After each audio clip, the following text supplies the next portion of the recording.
Hello and welcome to the Drone Bay podcast. We are recording this episode one day later than normal. We normally try to record on Sundays, but you and I both had a fair bit going on this weekend. So we are recording on Memorial Day here in Yeah, the United States. I am Crovan, one of your hosts, joined as always by Tharus Mar. Tharus, how was your weekend? it was pretty good. Got a lot of chores done and got some fleets in this weekend as well. So pretty pretty well rounded weekend for me. Yeah, I was not able to play a ton of Eve this weekend. I was glad to see that you were able to hop in on a couple of the fleets that were running around. So you'll have more to talk about than I will on that front. I told you right before we started recording. I've refreshed some PI, done some market stuff, but have not been home to play very much at all over the course of the last few days. Hopefully that'll change. But we do have quite a bit to talk about when it comes to Eve Online. And we will start, as we have for, I think, just about every episode at this point, with talking about the upcoming expansion, Equinox, which is going to be releasing in probably, well, 2 weeks from when this drops, I would assume, when I actually get the episode up. So June 11th, Equinox is coming, and CCP has been slow rolling a lot of the details. We learned a lot about the ships and the changes to planetary interaction, at least for Sovereign Nullsec, uh, automated moon drills, all that stuff. This week, the big streams and all that sort of stuff was focused on something that's on its face purely cosmetic, but could have some significant impacts on the market as well down the road, and that is SKINr. So we've been asking for custom skins in EVE Online for many years, basically ever since skins were a thing, and for a long time the answer was an unequivocal no from CCP, perhaps wisely in some ways, because how long before we're going to get some really interesting thorax skins if they just let Yes. us run The wild? it's known as the TTP. That's a new phrase I learned lately, which is time to, and then you can figure out what the other word is. How long it Yes, takes someone to create that object. especially when you have ships in EVE, the thorax, the Exactly. executor, the Armageddon, things that are With already the kind of system, lend we're already themselves. going to get flesh-colored thoraxes and flesh-colored Armageddons, so just brace yourself for that regardless. Yeah, the TTP is going to be real short on those, I suspect. So, but yeah, we got a bit of a look at what the actual process of creating those custom skins is going to look like, and it's not fully customizable. It's not like opening up Photoshop or MS Paint or something like that and being able to just go wild with colors and patterns. They're all predetermined, and there's various different ways that they can be acquired. So there's going to be some that come as drops, loot drops in various things. I'm sure events are going to be chock full of them Yep. going Yep. forward. And there's a couple different varieties. There's ones that are limited use, and then there's ones that are unlimited use. But one thing that I was a little bit surprised about, because I had not been following this as closely as some other folks had, and that's at least in part because I often play in potato mode. But there's going to be a plex cost, a not insignificant plex cost associated with Yeah. creating these skins in the first place. Did you look at that at all, Theris? Yeah, and it's not even one Plex cost. There's one for sure, and then a couple others sprinkled in depending on how quickly you want to do it. So there's Plex for buying patterns and or colors. Um, then there's also whenever you submit the skin, there's a time period it takes to manufacture. There are skills introduced with this patch that will reduce that time, but you can also pay Plex to accelerate that or make it instant. Yeah. Um, and there was a third one that I can't quite remember right now. I want to say there were three though, but the Plex gets inserted in this process a couple times. Yeah, so Um, there's the unlimited patterns thing, the speed thing, but then just the actual encoding itself, right? Or whatever they call it, synchronizing, whatever oh, term. actually, like yeah, materializing it essentially. Yeah, so there's which I mean, I guess Plex for skins is something that's been in the game a very long time now, so it's not super surprising. I guess I was a little bit surprised at how much of that is on the producer to stump up before they're even able to put their skins on the market. Exactly. Yeah. So a lot of Um, custom skins, they're not going to be cheap, I suspect. And Plex no, prices are going to go in through the roof if this yeah, gets popular. in the CCP stream, they seem to think that they would be still cheaper than the CCP skins, but I don't know how much control they really have over that. So we'll see. But I assume the market will get pretty flooded. The problem with that I have is the market itself is not much of a market. It's kind of a grab Yeah. bag. So you pick the hole you want skins for, and it just says, "Hey, here's some skins." But there's no search. There's no. I was most excited in the system for Corp and Alliance skins. But if someone from your Corp or Alliance makes a skin, there is no deterministic way to go find that skin and purchase it. You have to look up by the hole and just scroll or sort through. But there's Hmm. no way to unify that through a corp menu or anything like that. So that's a little bit disappointing. I know they have more work going for it, but it kind of seems like we already have a way to buy and sell skins today. I feel like we kind of reinvented the wheel just so they could have more Plex insertion and output from the system. Yeah, I know it's hard not to look at this a little cynically. I'm kind of there with you that, well, what is Plex? Plex is the primary form of approved RMT, real money trading, Right. incorporated into EVE Online. And so if there's going to be a lot more demand for Plex, then that means a lot more incentive for people to wallet warrior and, pump up the supply of Plex because Right. yeah, like I said, if this gets popular, the demand's going to go way up. And like you said earlier, Plex paying CCP money for skins, absolutely no objection to that. It Yeah, feels we've like been the doing it for system, years. yeah, it feels like the system they have created has made it less usable for the consumer in order for them to have a system where they can more directly get Plex in, Plex out versus someone you buying Plex to do whatever with and then using ISK to buy skins. So Yeah. yeah, we'll Yeah, see. so They said they have a lot more stuff slated up for this. I'm excited to see what comes out of it. Overall, I'm very excited for the idea. To the implementation looks like it could use some work. yeah, I think what I put in the notes is not ready for prime time. And I think at Yeah. least the Paragon hub, what we've seen of it so far, and granted, we don't know what build version they were on and what iteration might have been done or might be done in the next couple of weeks, but the build version that I saw on stream, I don't think is ready for prime time. For a lot of the reasons that you described, as far as, just basic functionality when it comes to being able to find what you want. But Right. beyond that, too, you're talking about it from the side of, okay, I'm a member of a corporation or an alliance and I want to see what designs my corp and alliance mates have put up. You can't do it from the other side either. If you are the artist, if you are the person making these, you can't then target them toward your corp Right. and alliance mates who you want to have these things. And I think I did hear that that is something they're looking at, but. And I understand they've got release dates they've got to hit. SKINr is one part of this very large expansion, but I feel like I don't know. It might be a Yeah. while before it Needs feels really a usable. little bit more time to cook. It's definitely proof of concept of creating skins is there, but distribution is not there yet. Yeah, and I should say, yeah, reiterate. Yeah, I agree. I love the concept. I think it's a great idea, and I'm excited to see what people come up with. So yeah, that's Equinox, and it's going to be coming in a couple weeks. I'm sure we'll hear more as things get closer and closer. They did have a mass test. They opened up Singularity.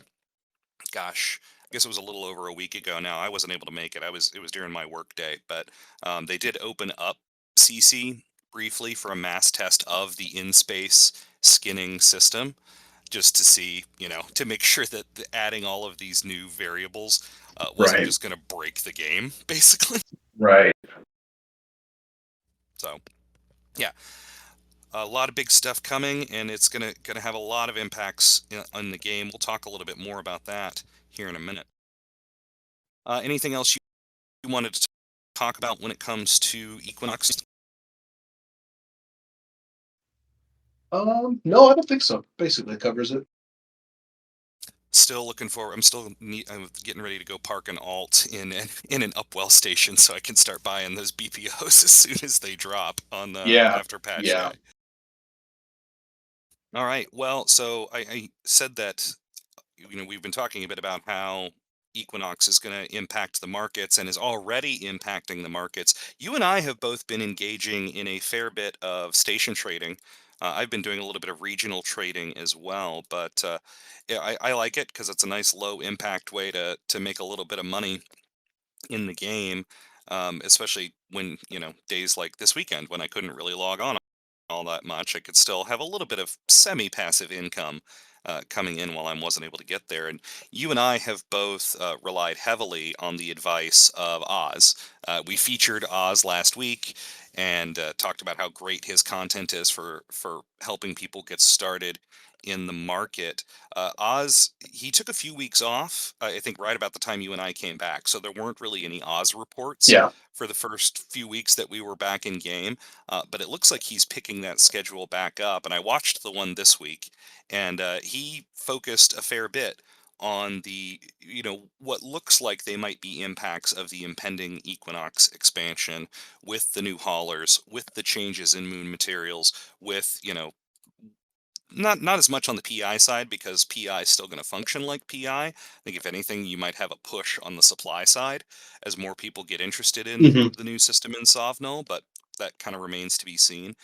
But there does seem to be a fair bit of movement happening, as we figured was probably going to happen. A lot of moon materials are dipping. Some of them have shown slight rallies, but I was just looking at some graphs on Atom for Eve, which we might talk about here in a little bit. But overall, a lot of moon materials and the secondary products from moon materials are either at or nearing 52-week lows. So if you're sitting on a big Wow. pile, Yeah. um, I would say get out, liquidate that position, but it might be too late. You might have to wait to see to see if there's a rally. I don't know. I mean, it's not too late if you actually mined the stuff yourself. You're just not going to get as much as you would have a week or two ago, basically. Hmm. Also interesting in the Oz report was something else that I thought we might see, and that is some impact on uh, the Tech 2 haulers, deep space transports, and blockade runners, and also the Orca and the Porpoise. Interestingly enough, the production numbers were down, or at least the market volume of ships available was way down. So it looks like possibly people who are trading and bustards and occupers and things like that might be slowing their production or stockpiling Tech 2 components to start Okay. building the new Upwell stuff. That's what I would assume. You know, do you know if the supply went down? Did the prices fluctuate at all? Not a ton. No, the prices have been relatively steady. But you know, when I watched the report yesterday and I double checked it again today, and yeah, at any given point, it looks like there's less than a market day's worth of supply. Oh So the wow. Okay. supply could, we talked about this, the price dipping on these, and it still might. But the opposite might be happening too if there's a supply crunch because all the suppliers are getting ready to build, torrents and that sort of stuff. You could see a brief period where the price on these Tech 2 haulers actually increases for Yeah, people who because don't care about the new stuff or need something right now, right. Yeah, because I have recently created a hauler alt. He cannot fly a DST yet, but he will eventually. As if the prices are going to go a little nutso, maybe just buy one now to be safe. Or because I doubt Yeah, they're I going don't to know. go. I guess they might go down if the new ships become just better all around. But at that point, do I really need to buy a DST? So, Yeah, because what could happen there too is if you've got people who do decide, yeah, no, the torrent, for example, is the ship for me. My hauler alt, I think I have 5 impels scattered across Empire space, and so people in a position like mine may end up taking those old DSTs that they're not going to use as much anymore and dump a lot of them back on the market. So the supply side might self-correct even if production doesn't necessarily go up just because of the number of ships that currently exist in the game, and if people want mhm. to try to recoup some of the liquidity off that. So anyway, so yeah, market stuff has been a little up and down. One that surprised me that he highlighted, and again I double checked it and it definitely seems to be true, a lot of abyssal stuff is at or near 52-week lows. So both the stuff that comes out of abyssals, so crystal and isogen 10, 0 point condensate, but filaments. Most filaments are way down right now. Is that maybe because the event, people have been around the event filaments, and so Well, I thought that, and that's why I thought filaments were going down, but that doesn't explain the dip in the trig yeah, materials, because that would be more explained either by people running a lot more, um, or people not building trig stuff. yeah, So, and of course, trigs did catch a nerf not too long ago, but this all seems to be happening, a lot of it really recently. So, yeah, well, a little bit of market talk in this week's episode of yeah, the Drone Bay podcast. Let's head over to the war zones.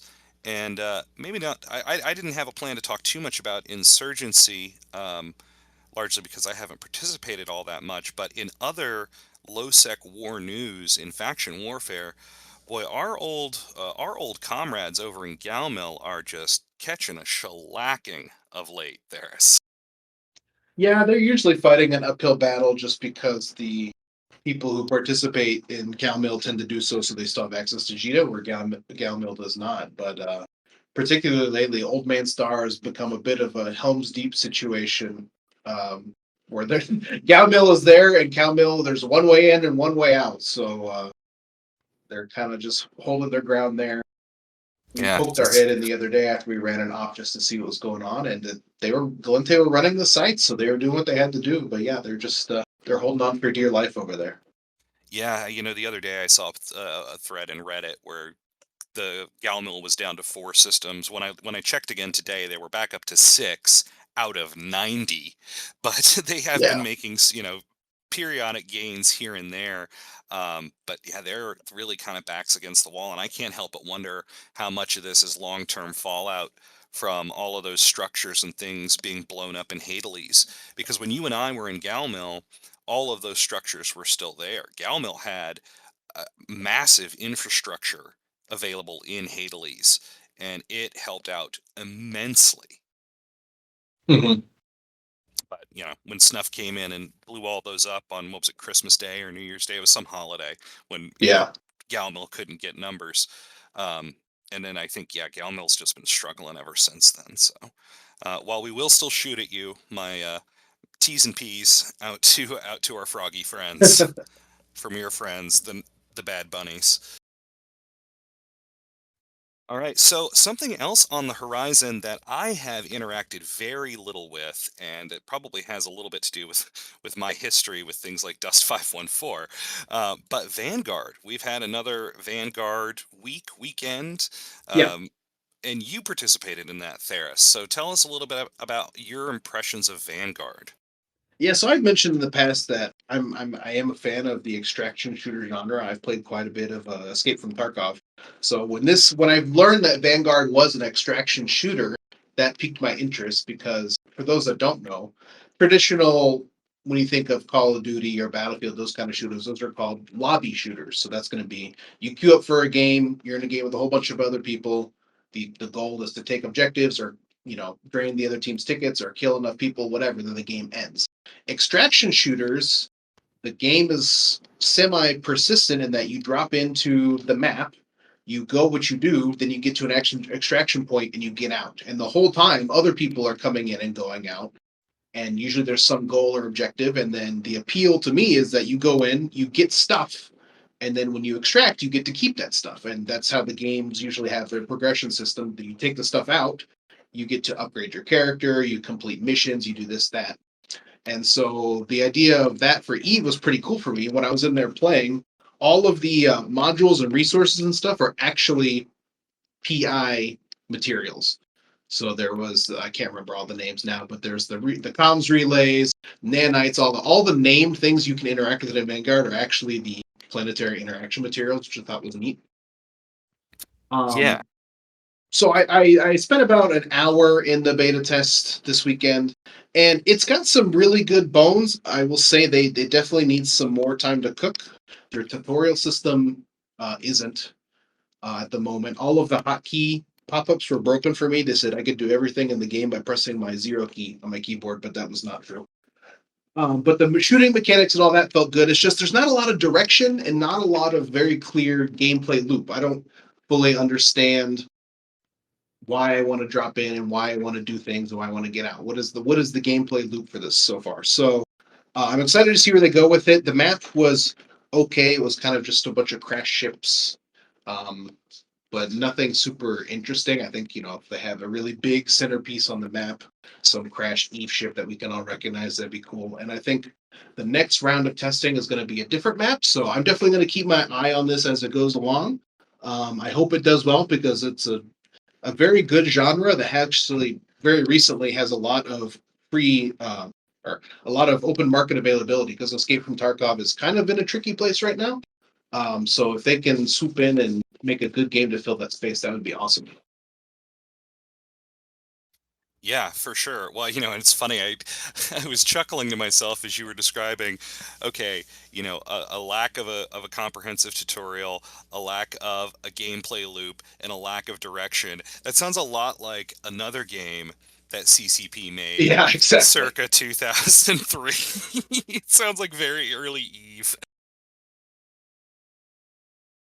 But no, yeah, I do enjoy that there is, the potential for some interaction with PI and stuff like that because again, that's what Dust 514 was Right. supposed to be. It was supposed to have that kind of stuff in it where there was direct interaction between internet spaceships and and internet space shooter. Mhm. Um, so if they can successfully pull off an integration down the road for something like that, I think there's massive potential. But I can't help but wonder, obviously, like you said, there is a market as Tarkov is going through some issues.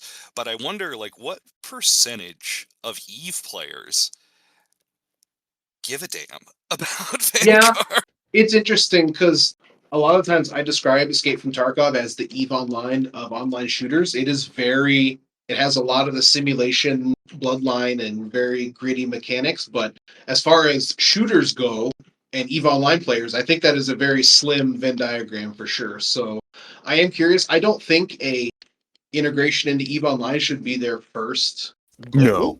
I think they should make a successful game and then tie it to Eve, for sure, because otherwise they're just going to spend a lot of time in this infrastructure that they might not even need. Where if you get the game successful first, then tie it to Eve, then you can convince the Eve players to maybe go try it out. But if you try to get the Eve players to go try out a mid-grade game, you're definitely not going to stick with it. Yeah, no, for sure. And I agree. I think it would be a lot better to have a standalone game set in the Eve universe that's Right. good, and then yeah, then toy with the idea of okay, is there a way to realistically connect this to the, tranquility, basically. Yeah, for sure. All right, so that's Vanguard news. We'll be keeping an eye on that. I was never very good at shooters, which is part of the reason I'm not paying much Oh, I'm attention. not fantastic either. That's why I like the extraction shooters because I don't necessarily have to be good at shooting. I just have to be good at surviving and getting the things I need and then getting out. Yeah, there you go. It's like, yeah, I was good at Skyrim, so I might be able to be good at this sort of thing. All right, so let's move on to what's become a regular segment. I don't know if we'll have something every week, but I did for this week, and evidently you did as well. And that is content we liked. There's I when before we started this channel, I will say I was like, God, there is so much more room for more content creators in Eve Online, and that was kind of the impetus. I was like, there's no reason we couldn't jump in and try to be successful with this. So, Mhm. and so every week the algorithm is feeding me new things, and this week one that I stumbled upon is a player who's in a situation not all that different from ours, and that is Buckland Fondue, a relatively small channel, and Buckland spent about a decade away from Eve and has recently come back. So spent a longer gap than we did, but it is interesting to see someone who's from an era much closer to when we started the game coming back fresh and seeing what all's different, kind of seeing it through his eyes, I've found really entertaining so far. So Yeah. definitely recommend. And Buckland is a fan of the podcast. Actually, I was looking back through and saw some comments. Also, his channel banner is quite clearly a picture of some 40K models. So Oh, across, really? yeah, yeah, our Venn diagrams of interest Yeah. intersect quite a bit apparently. So yeah, so he's got some things as far as like coming back and discovering things as simple as starting industry or going into the abyss for the first time. The abyss didn't exist when he was around. I found that one really fun to watch in particular. So and he's doing kind of a starting over sort of thing. He's got the old character, but is doing all this stuff on a new tune. So yeah, Buckland Fondue. There will be a link in the description. What about you, Theris? Mine is a guy who goes by Zach ZAQQ on YouTube. Um, he used to do a whole bunch of videos, and I actually first found him in his video begging CCP to bring back their advanced camera controls. Oh, When I nice. was looking into how to get better camera shots in Eve, and that's part of the reason why I'm recommending him is because he does some pretty neat videos where he'll get some good action shots of ships in Eve, but then he'll also have a fit for that ship and then get some clips from a roam that he did with that ship. So in particular, the one I'm referencing is he took a stabber and fitted up to go hunt Ishtar's nullsec. But he had basically his ideal fit, and then he had like a cheap fit for new people, and he showed how he goes and hunts them down, how he finds targets, how he engages, and a couple combat tricks. So it's just really well produced videos, and they're not too long. They're 20 or 15 to 20 minutes typically. He's also got one on a Proteus. He's got one on a Panther. He's got one on a Dramiel. Those are just his recent ones. So definitely go check Nice. him out. He's got some well produced content over there. You know what? I had not seen that channel, so after we're done Yeah. recording, I will probably go give that a look. So, all right. Well, yeah, big shout out to all of our fellow Eve Online content creators. And speaking of content creation, let's move on to what we're working on. And you, Theris, are embarking on a significant project that will both contribute over time. But Mhm. you're doing a lot of legwork right now. So let's talk about it.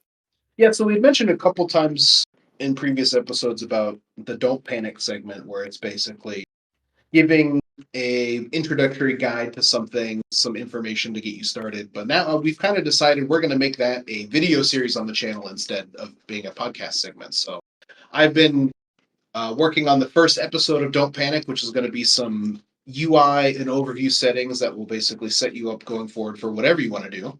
But then after that, it's going to be an ongoing format for any kind of basically where we're going to do our introduction guides to mechanics and systems. So Yeah, keep an and eye out for you that and I have a one. growing list of those. Exactly. So I planned for that one to be out by the time this episode aired, but I ended up kind of biting off more than I could chew for how much I want to set up for this beforehand for future episodes. So it should be out this week before our next episode is the current plan. So keep an eye out for Right that one. on. Yeah, I remember you texting me and saying, "I have a slide deck now." Yeah.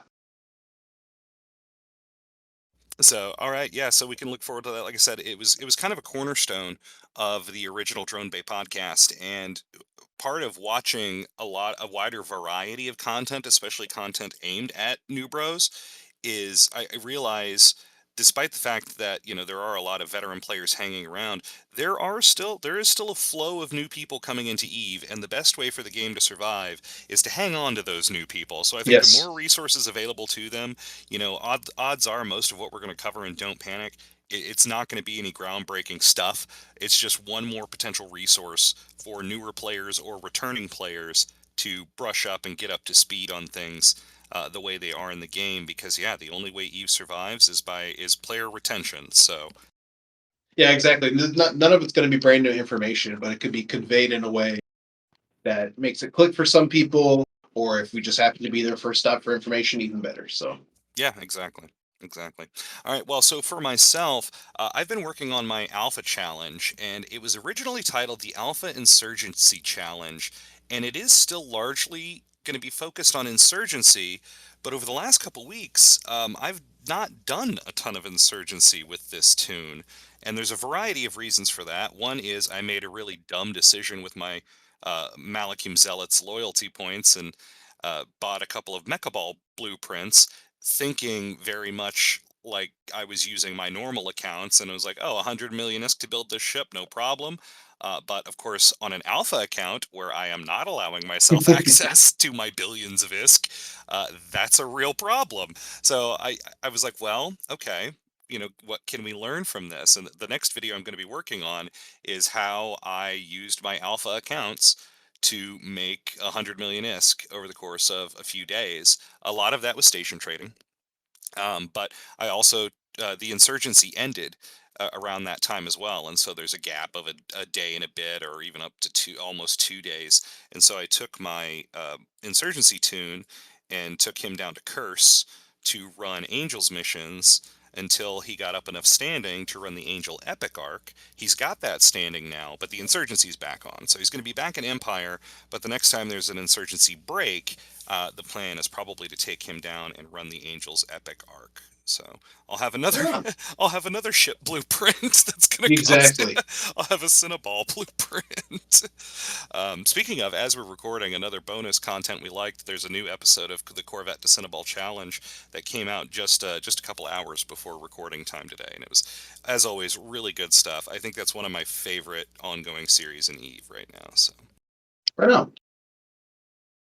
All right, so let's talk about Thing of the Week. And this week we're going out of the game. We're going to a third-party tool that you and I have both made extensive use of. And Mhm. again, what came as a recommendation from Oz, and that is atom4eve.eu. That's atom, the numeral 4, eve.eu. I've not typed that in with a different suffix. I'm afraid to. So make sure that you get the suffix right. It's .eu. Yeah. And this is a website with a massive amount of market information.